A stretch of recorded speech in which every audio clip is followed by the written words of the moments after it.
Hey friends, you're back with Joey Ciccone, Mr. J Bloom in the house. Today, we're getting right back into it, man. We have no time to waste. We have stories, man, from the man himself. A historian, I like to say, to a degree. Just an observer. An observer, I see. Okay, an observer that observed a lot of things, but the point of the matter is let's jump right back. I like to keep you flowing from where you were, and I don't want to interrupt you. Sure. Well, so we had a chance to talk a little bit about Meyer Lansky and Lucky Luciano and their involvement in World War II. That was so They were cool. actually, that's Operation Underworld. They were actually lifelong friends. They met when they were kids. And there were actually four of them. It was Lucky Luciano, Meyer Lansky, Frank Costello, and Costello was with Benjamin Siegel. People know him as Benjamin Bugsy. Who? People know him as Bugsy, but he hated that name.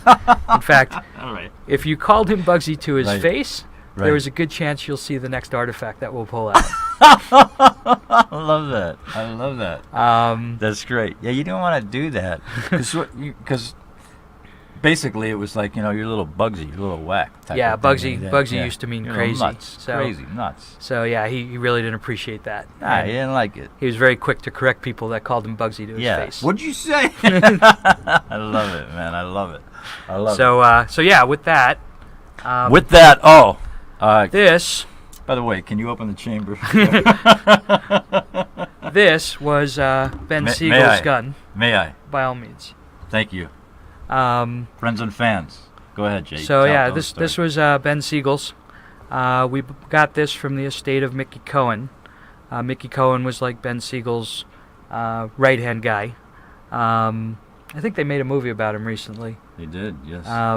Yes. But yeah, we picked up Mickey Cohen's estate, and from a guy who kind of took care of him until Mickey died. Man, that is beautiful, brother. But yeah, that was from Mickey Cohen's estate. It was Ben Siegel's. Ben asked him to hold on to it. This is Ben's gun. I'm holding right now. It's beautiful. All right, it's so clean. You know what I'm saying? It's so clean, right? Yeah. Well. Huh? Well, it's. You got a rag too, because I want to wipe my. Yeah, right. I'll take it back with a handkerchief and go, thanks for the prints. It is gorgeous. Yeah, Ciccone's prints are all over it. I'm gonna smell it. So may I tell him the brand or? Yeah, Yeah, absolutely. Smith & Wesson. Okay. All right. Long barrel 38. Yep. Okay, I'm pretty good, right? We're pretty good with guns, right? You're packing right now, right? Maybe. Ah! Well, I got Ben Siegel's Maybe gun. I am too. All he needs is this. I mean, this is all you need. This is fantastic. For the friends out there, we're going to show you one more time here. Jay, just demonstrate that.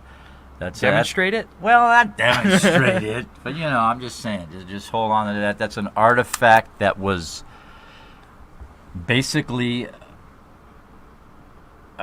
how can I put that? Given to you, not given to you, but the deal was with the family for you to purchase it. Is that a way to explain it? Yeah, so Ben Siegel, before he died, left some personal effects with Mickey Cohen. Okay, Mickey. Okay, I got you. All right. Now, Mickey Cohen, when he was in Alcatraz, and when he got out of Alcatraz, he was walking with a limp. He got hit with a lead pipe in his leg, and he was hobbling around when he got out of Alcatraz, and he had a guy that took care of him. And when Mickey died, the guy that took care of him got all of Mickey Cohen's stuff, and we bought that estate from that guy. Wow. So among Mickey Cohen's possessions was this gun, which Ben Siegel had given to him and asked him to hold on to, and then Siegel got shot. Now, Jay, like, there's a lot of stuff like, certified and authorized and everything. You know what I'm saying? Yeah, well, we're getting all of our artifacts directly from the family members themselves. So they're all So- like, Yeah, I mean, we have them sign certificates of authenticity. certificates about. But they're, it's coming directly. Spilotro stuff came from his widow and his son. I always used to hang out by that case. I like that. I like this. Spilotro stuff? I like this stuff. We I have was always in that area. The home so movies are amazing. We have home movies. The home movies were classic. We have Spilotro dressed as Santa Claus giving out presents to the kids at home. I mean, it's just crazy stuff. We have the home movies from Ben Siegel where he's jumping in a swimming pool in his backyard. I loved it. I loved They were it just so they're everyday much. people. Meyer Lansky, his home movies, traveling around Europe with his family. So much. And how about when you walked into one area where well, I'm not gonna say Bugsy. I'm gonna say Ben Siegel. But you had him on. What was it on?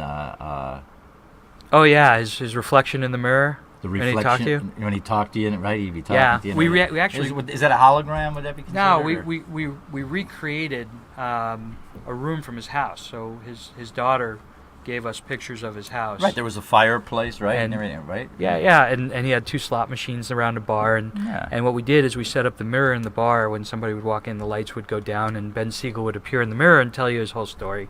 It was pretty cool. And then we had we had his stuff in cases around the room. Totally cool stuff, and I'm talking like cufflinks, tie pins, ties, suits, weapons, Well, it's just all kinds Everything, of things. hats, man. guns, walking Hat. canes. I mean, everything. The cane, everything. We have- I mean, you know. One of the things we have that was really interesting is we had Meyer Lansky's diaries. Now that would be cool, man. Yeah, that when would be something to. It's about 200 pages handwritten, and it was really, there's some interesting things in there.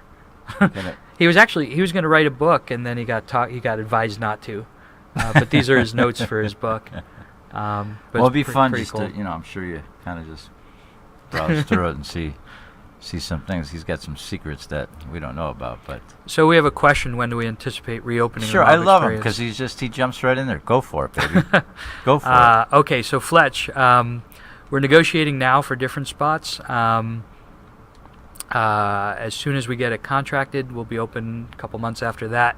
So I'm hopeful that we get something open in the first quarter of 2017. It won't be in Las Vegas. We're negotiating 2 spots in the United States and 1 overseas. Joey knows where they might be, but Yeah, well, I know where they're at, right? but I'd hate to see an unfortunate accident happen. You fell off the building twice. The building, I go off the building, or, the car happens to pull out from somewhere. Yeah, nah.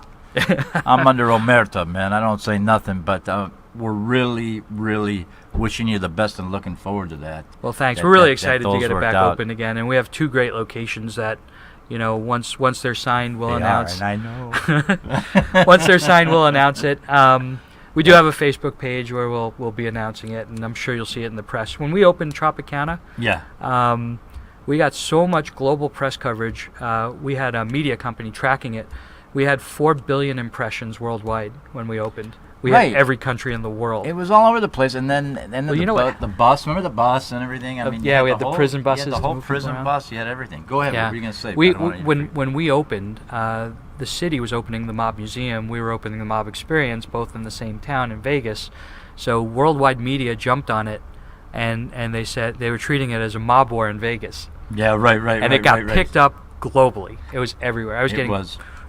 Russia, China, Italy picked it up. Hey, It was amazing. It was amazing. The amount of coverage people we got. love. People foam, like I say. I tell all my friends and fans. People foam and they love La Mafia, La Cosa Nostra, movies, anything that relates to it, and to see artifacts and see things, man. They want to see what people had, what they used. These things were used in the real deal, and you've seen some of my other guests talking about what they've done with those real deals. We got about 20 seconds here. I don't know if you just jumped in right now. Maybe you're having a little lunch. You're watching the Joey Ciccone Show, connected live from Las Vegas, World Center of Broadcast Media. I'm here with the founder, Jay Bloom, of the Mob Experience. You will be seeing it come back shortly. I can't tell you where it's going to be. We'll be right back.